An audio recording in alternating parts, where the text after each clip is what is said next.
Pessoal, tudo bem? Mais uma edição da nossa Web TV, a Bend no Ar, a informação num clique, você já sabe, né? Hoje nós temos o nosso quadro Fala Profissional.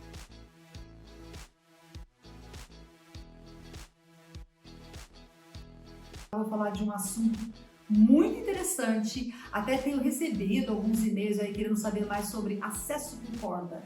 É só para quem faz um curso, só para trabalhar com isso? Ou quem é montanhista, esportista, de repente pode fazer a migração?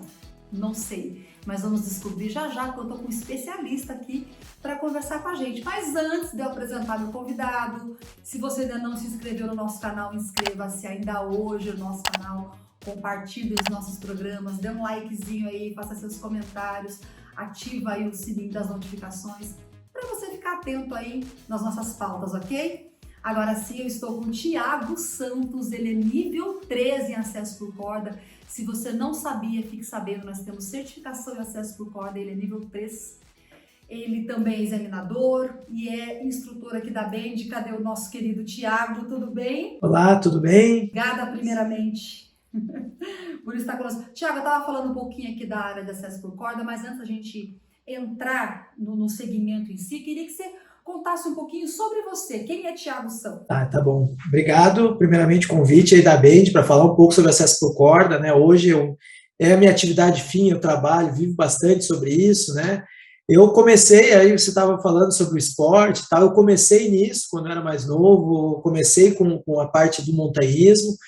Hoje isso é muito segmentado, muito separado. Então, existem técnicas e equipamentos para o esporte e técnicas e equipamentos para a área profissional, que hoje a gente chama de acesso por cordas, né? Eu participei dessa migração aí desde o início, lá, 2005. Eu já trabalhava antes disso, mas em 2005 a gente começou a criar normas dentro do Brasil, normas ABNT, NBRs, né? Começamos com o processo de certificação dentro da Bend, onde eu me tornei examinador, né? Eu aplico as provas de acesso por corda, e nos centros onde eu não estou aplicando prova, eu também ministro os treinamentos. Então, o meu dia a dia realmente é a atividade de acesso por corda, né? Como eu falei, totalmente separado, né? Eu costumo brincar que nos finais de semana, quando eu não estou trabalhando, a gente pratica o montanhismo, e no dia a dia a gente está trabalhando, né, com a técnica de acesso por corda, propriamente dito. Bom, então assim você acaba me respondendo um pouco.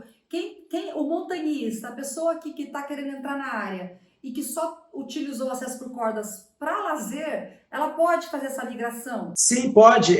Como eu falei, ele vai ter que aprender as diferenças, e existe ainda, né, esse pessoal que acaba vendo uma possibilidade de trabalho, então vem do esporte para a área profissional fazendo, né, a certificação. Hoje a gente tem nível 1, nível 2, nível 3 de acesso por corda, começando com essas atividades, ele pode sim estar desenvolvendo o acesso por corda na área profissional. E aí vem uma questão muito importante, você falou da certificação, justamente para quem quer fazer a migração do esporte ou de útil ao agradável, como o Thiago falou, fim de semana ele está se divertindo, durante a semana ele está trabalhando. Eu acho que nada é melhor do que isso.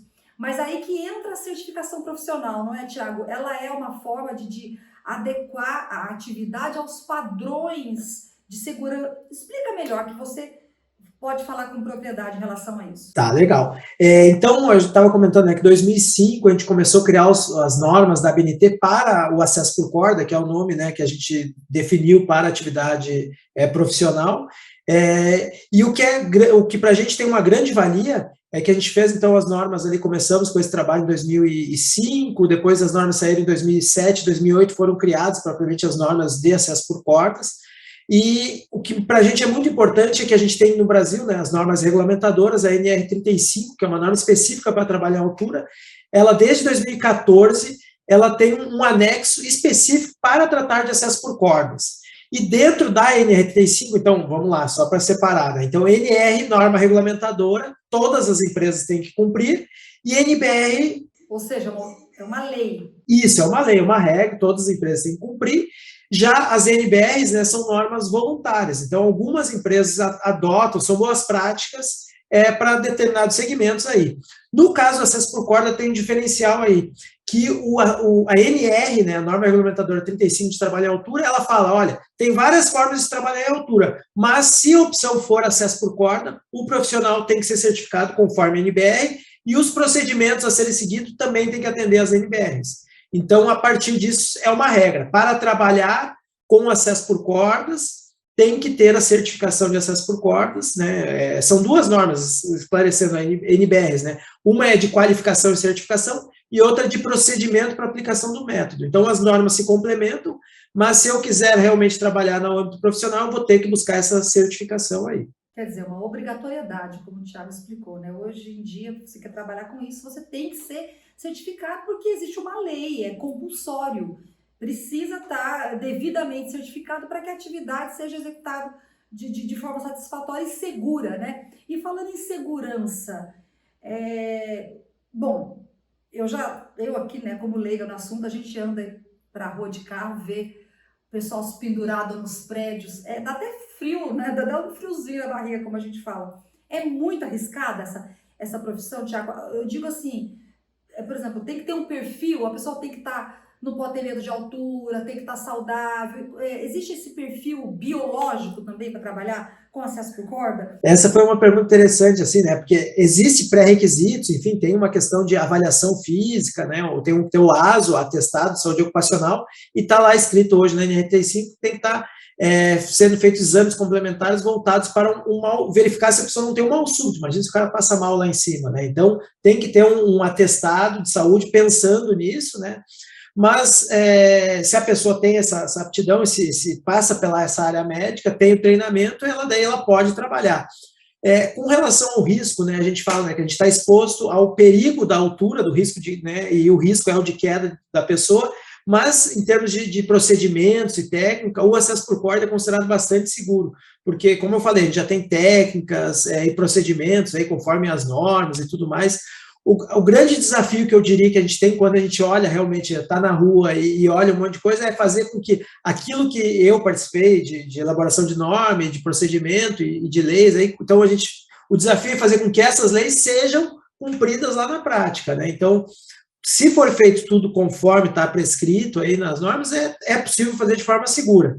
É claro que quando a gente anda de carro por aí, a gente olha nos prédios aí e realmente tem uma dificuldade de perceber tudo sendo feito de forma segura. E aí entra um detalhe importante também. Quando eu estou falando de empresa, indústria, né, é muito claro para a gente, aquela empresa é responsável por isso, então a empresa tem que cumprir todas as leis. Quando a gente está falando de um prédio, parece que esse papel não existe aí, mas existe sim quem está contratando lá, e aí vem o papel do síndico, propriamente dito, que está contratando uma empresa, ele tem que fiscalizar isso, né? Então, ele é um contratante, ele tem que fiscalizar isso, e acontece, sim, não no âmbito da altura, mas no âmbito de acidentes de trabalho, de ter acidentes dentro de um prédio, e o prédio fica responsável, junto com a empresa que ele contratou, a arcar com todas as despesas. Então, é um passivo lá trabalhista que alguns prédios, tem alguns edifícios que tem, envolvendo aí ações trabalhistas, tanto de acidente como qualquer outra. Então, é importante, né, que se tenha um cuidado na hora de contratar, na hora de fiscalizar as empresas. Isso é um papel importante, realmente. E você já passou algum susto aí nessa carreira? Já passou algum perigo aí? Nossa, assim, trabalhando propriamente dito, porque como a gente cria a norma, a gente tenta seguir sempre o que a gente escreve. Então, particularmente, eu não tive não me lembro, assim, de ter passado com acesso por corda nenhuma situação mais crítica. Uma das atuações que eu faço também, além de resgate, é com plantões de emergência, plantões de resgate no âmbito industrial. Então, eu já acompanhei algumas coisas, e propriamente do acesso por corda, eu já acompanhei de algumas investigações de acidentes. Né? Acidentes de acesso por corda foram acidentes assim, graves, mas com potencial de fatalidade, mas não foram fatais. Assim. Então, e muitos relacionados com o descumprimento de procedimento. Então, esse é um ponto bem importante, né? Algumas empresas entendem que, eu tenho contratado um profissional certificado, pronto, tá tudo certo. É como a gente ter uma carteira de motorista e achar, não, só via a habilitação dele, o cara pode estar andando aí a 140, 160, 200 por hora de qualquer forma. Não é isso. Então, não é, em absoluto, não é isso. A pessoa tem que ter a sua certificação. Ele está habilitado a dirigir, no caso, a fazer o acesso por corda, mas ele tem que cumprir procedimento, né? Então, os acidentes, quando eles acontecem, é muito claro que eles são pontos ali que foram descumpridos procedimentos, alguma falha, ou não percebeu o risco, ou ignorou o risco, né? De alguma forma, não foi tratado aquilo ali. Então, toda vez que eu enxergo uma investigação de acidente, que eu percebo isso, assim, que não foi cumprido, foi descumprido alguma coisa ali. Então, por isso que é importante o conhecimento, o treinamento, mas a empresa cumprir todos os procedimentos também, né? E a gente falou de prédio, mas o profissional que entra nessa área, o que já está nessa área, quais são os tipos de trabalho que ele tem pela frente aí? Você dá um panorama. Ah, legal. Esse panorama é bem interessante também. O que acontece? O acesso por corda ele é um meio, ele não é um fim, né? Diferente do que eu falei, no final de semana a gente vai lá se divertir. No trabalho, eu estou indo lá para fazer um acesso, né? Por corda, como o nome diz, um acesso para fazer algum trabalho. Então, a área de atuação é muito ampla, né? Então, vai desde um prédio, como a gente estava falando, aí tem vários trabalhos que eu posso fazer no âmbito predial, como na área profissional. Vou dar um exemplo lá, plataforma de petróleo, inspeção, né, que é uma área que a Bend casa muito bem, um inspetor de equipamentos da Bend acaba fazendo uma certificação para fazer a sua inspeção lá pendurado em corda, numa chaminé ou qualquer lugar que seja. Então, o acesso por corda é uma atividade muito ampla. Por conta disso, é uma demanda muito grande. Eu ministro treinamentos aí, todo mês eu estou dando aula de acesso por corda. Hoje em dia eu costumo dizer que estão me ligando, eu estou dando treinamento, eu posto uma foto da turma, me ligam empresas, pessoas me ligam, Thiago, tem alguém aí que não esteja trabalhando, que esteja procurando lugar no trabalho, aí, porque a gente tem vaga aqui na empresa. Então, realmente é um mercado que está... Nossa, que bom! O mercado está em alta, sim, Thiago? Está em alta, sim. Uhum. Isso é interessante, e sempre quando eu aplico prova também, o pessoal me pergunta, tem gente aí, tu está indo em tal lugar, vê se não tem gente, estão quase me usando como para contratar pessoas, sabe de alguém, então é muito comum, assim, aí eu acabo postando essas divulgações aí, né, nas redes sociais, mas o mercado está bem aquecido aí para o processo por corda, assim. E é uma profissão típica de homem ou tem muita mulher também se aventurando?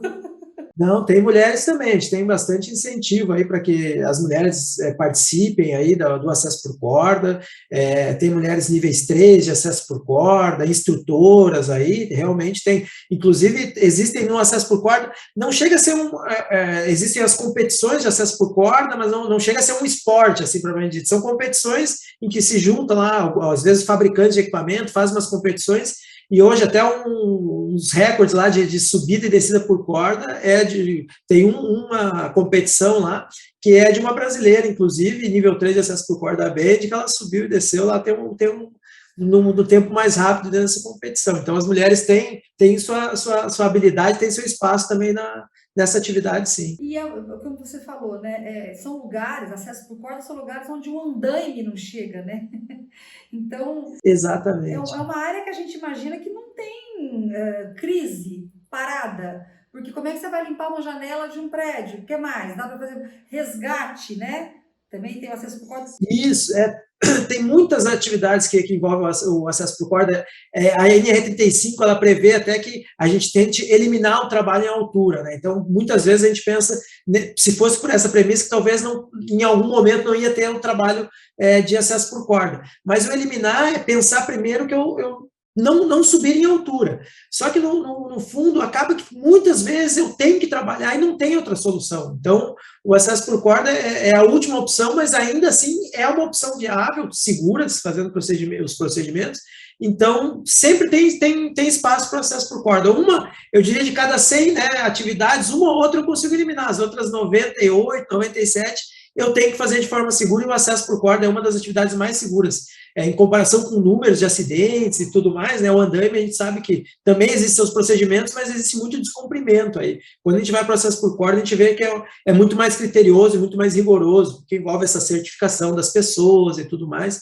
Então, realmente, a atividade é feita com maior segurança. Nosso tempo está chegando ao fim, infelizmente. Eu acho que falamos tudo. Não sei se o Thiago quer deixar algum recado, quer finalizar com algo que eu não tenha perguntado.